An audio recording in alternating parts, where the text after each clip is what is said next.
Charlotte? What could she want with Lapine Pauline? Pretty please with the cherry on top, Charlotte! Journalist extraordinaire!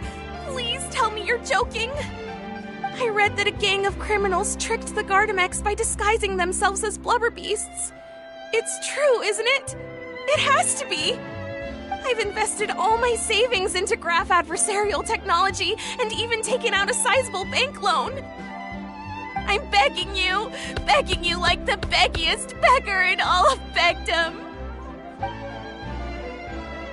Okay. I need you to calm down a little, Miss Lapine Pauline. I admire your passion for your research, and I don't mean to dash your hopes for those, big-ticket orders. But I'm afraid I'm not joking. The Blubber Beast incident was a short story mailed to us by an anonymous amateur author, written in the style of a true story. Oh, Paimon sees what happened here. Sounds like the report Lapine Pauline read in the Steambird wasn't in the news section after all. Funnily enough, I actually remember being in a meeting where the editing team was debating the potential risk of misleading the public with this story. They even went to Maison Gardiennage for advice. But to our surprise, they fully supported us printing it. They figured that the false intel would be a great way to dupe potential criminals into wearing ridiculous costumes when breaking the law. In truth, Gardamex are extremely sophisticated in their capabilities. They can identify criminals just as reliably as the best human guards, so a crude disguise isn't going to get you far. If anything, it'll just make you stand out all the more. Since we ran that story, the Maison Gardiennage has made a slew of arrests, including, one phantom blubber beast, a titanic red-crowned finch, and a specter man. So I knew this story had helped out law enforcement, but this is the first time I'm learning of an innocent citizen being deceived by it, and investing so much mora for nothing.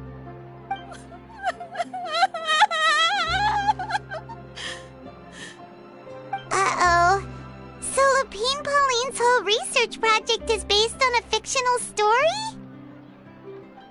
Which means we're not gonna get a big bonus after all. But more importantly, she's gonna lose everything she's invested. Traveler! Paimon! You're back! I was in the area taking some photos for a story when I got to talking to Miss Lapine Pauline about her research.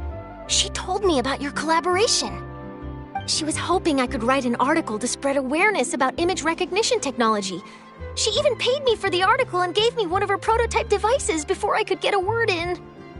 I unfortunately had to dash her hopes, and I'm afraid all your hard work was in vain too.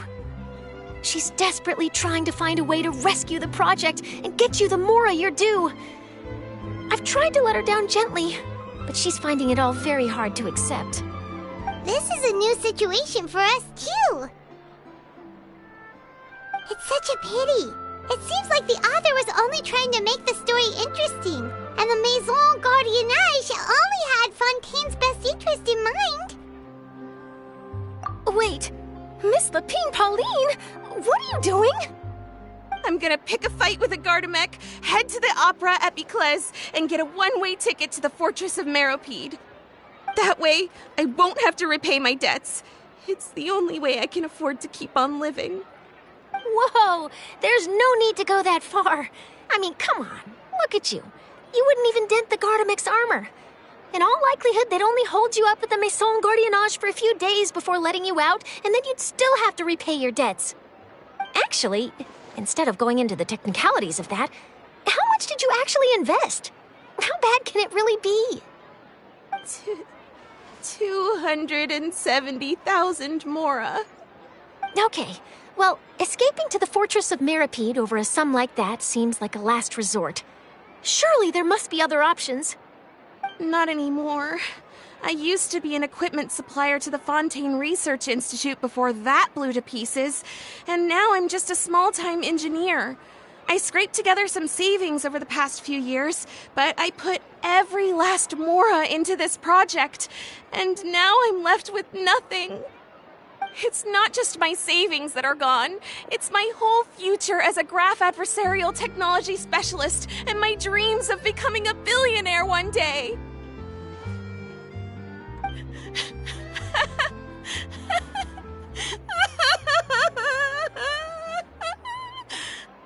My life is over.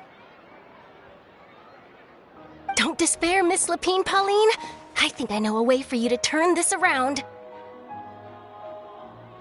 This prototype you've given me, the camera lens for image recognition sample collection. It's really quite something. You said you designed it specifically for high-fidelity image capture and analysis, yes? The rapid focal length adjustment is a very useful function in its own right. It's sure to make many journalists' jobs much easier. In fact, I'd say it has the potential to revolutionize Fontaine's news media. So your research efforts thus far are by no means in vain. The technology you've developed may have many applications that you've never even considered. Really? Absolutely. I've been working as a journalist for the Steambird for a long time now. No one understands the issues we journalists face on a day-to-day basis better than me. So keep calm, take heart, and start thinking about mass production. In the meantime, I'll show your invention to all my colleagues to drum up interest in your product. I can't believe it!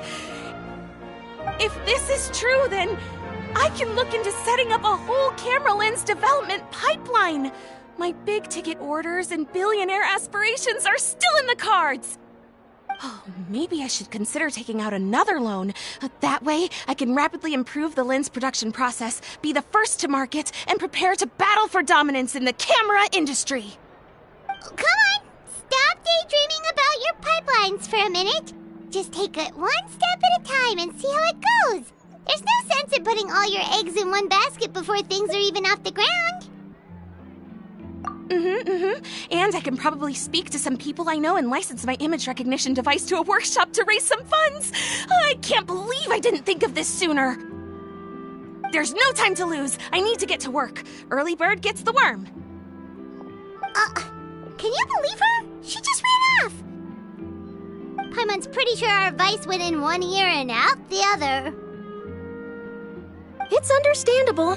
When inspiration and passion strike at the same time, it's all too easy to throw yourself headfirst into your work and forget about everyone around you. A lot of journalists are the same way when they're first starting out. But don't you worry. I'm gonna write an article on all this, and I'll be checking in on her regularly. Her research has the potential to benefit the entire journalistic community. I'll give her plenty of input to stop her from going down any rabbit holes and make sure mass production of her lens can begin as soon as possible. It's reassuring to know that you'll be looking out for her, Charlotte. Actually, you know what? Why don't you two take this prototype lens? I'm sure you'll have plenty of chances to use it on your travels. It takes the right person to get the most out of a new technology. In your hands, it's sure to capture some amazing sights. Thanks a lot, Charlotte. No bonus, no biggie. This makes everything worth it. You're welcome. I got something out of this too. The beginnings of a very interesting news story. The boundaries between real news reports and news-like fiction must not be blurred, even when there's a compelling justification for doing so. Yes, that's how I'll phrase it to the editors when I give them my feedback. Let's hope we don't mislead any more well-meaning citizens in the future.